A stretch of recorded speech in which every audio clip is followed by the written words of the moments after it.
देशाची राजधानी असलेल्या दिल्ली येथे 98वे अखिल भारतीय मराठी साहित्य संमेलन होत आहे। खरं तर माय मराठीचा जागर सध्या दिल्लीमध्ये होत आहे। या साहित्य संमेलनासाठी खरं तर महाराष्ट्राच्या कानाकोपऱ्यातून साहित्यिक या ठिकाणी दाखल झाले आहेत। अगदी उत्साहाचं वातावरण आपल्याला पाहायला मिळतंय। सध्या काही साहित्यिक आपल्या सोबत आहेत। खरं तर देशाची राजधानी दिल्ली या ठिकाणी आपल्या माय मराठीचा जागर होतोय, काय म्हणत भावनात?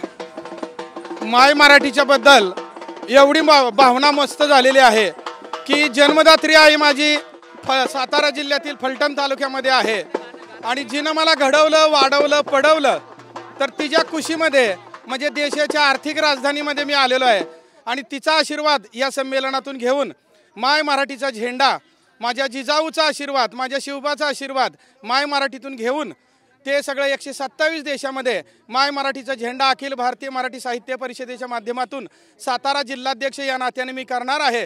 हा माझा मानस आहे। म्हणून ज्या जिजाऊनं सुंदर स्वप्न पाहिलं की माझा युवा कसा पाहिजेल आहे आणि त्यानं सुंदर स्वराज्य घडवलं, तर त्यासाठी एक 4 ओळी मी म्हणेल की अंधार फार झाला हित दिवा पाहिजे आणि या देशाला जिजाऊचा शिवा पाहिजे, या देशाला जिजाऊचा शिवा पाहिजे। अहो नेते झाले अफजल खान, काश्मीरचं केलं त्यांनी स्मशान आणि या भारत मातेच्या रक्षणा एक युवा पाहिजे आणि या देशाला जिजाऊचा शिवा पाहिजे। अहो असे कसे झाले मराठे यवण मस्त, मराठ्यांच्या हाच तलवारीवर मराठ्यांचेच रक्त। अहो पुन्हा एकदा दिल्लीवर, पुन्हा एकदा दिल्लीवर महाराष्ट्राचा दावा पाहिजे।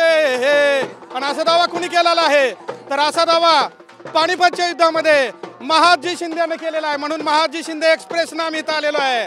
म्हणून म्हणावंच वाटतं की पुन्हा एकदा दिल्लीवर हर हर महादेवची हवा पाहिजे आणि या देशाला जिजाऊचा शिवा पाहिजे, या देशाला रमाईचा भीमा पाहिजे, या देशाला सावित्रीचा ज्योतिबा पाहिजे आणि या देशाला तुमच्यासारखे हुशार सुजान नागरिक पाहिजे, नागरिक पाहिजे। आपण पाहतोय की उत्साहाचं वातावरण आहे। काही महिला भगिनी पण आल्यात। तुम्ही कुठून आलात? सर मी संभाजीनगरवरून आलेली आहे आणि अभिजात भाषा मराठीला जो अभिजात भाषेचा दर्जा प्राप्त झालेला आहे, त्यामुळे आमचा मराठी भाषेचा अधिक गौरव या ठिकाणी होत आहे आणि आम्हाला अभिमान आहे की आम्ही मराठी आहोत, मराठी भाषिक आहोत आणि हा मराठी भाषेचा आज हे आहे। तर आज दिल्लीत आज गौरव होत आहे 98व्या अखिल भारतीय साहित्य संमेलनाच्या निमित्ताने। आणि विशेष म्हणजे की या संमेलनाच्या ज्या अध्यक्ष आहेत तर त्या देखील एक महिला असल्यामुळे आम्हाला एक महिला म्हणून एक फार असा गौरव होत आहे। तर आपण पाहतोय की या साहित्यप्रेमींच्या भावना अगदी ओसांडून वाहतात। ताई तुम्ही कुठून आलात, काय मनात भावनात? मी वावी या ठिकाणाहून आलेली आहे, नंदावरपे। दिल्ली सारख्या ठिकाणी 98वे अखिल भारतीय मराठी साहित्य संमेलन होत आहे।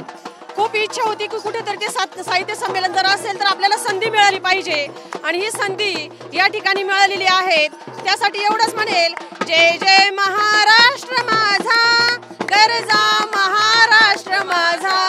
मराठी भाषिक म्हणून या साहित्य संमेलनाला आल्यामुळे माझा ऊर खूप भरून येत आहे।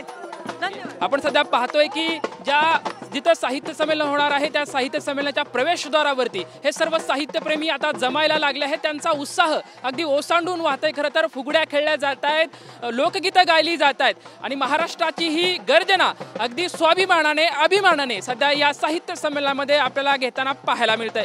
कॅमेरामॅन रोशन सोबत लक्ष्मण जाधव, TV9 मराठी, दिल्ली।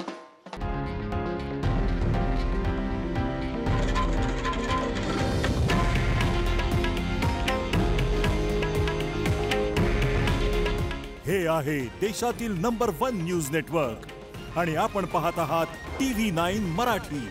काळजी तुमची, हित महाराष्ट्राचं।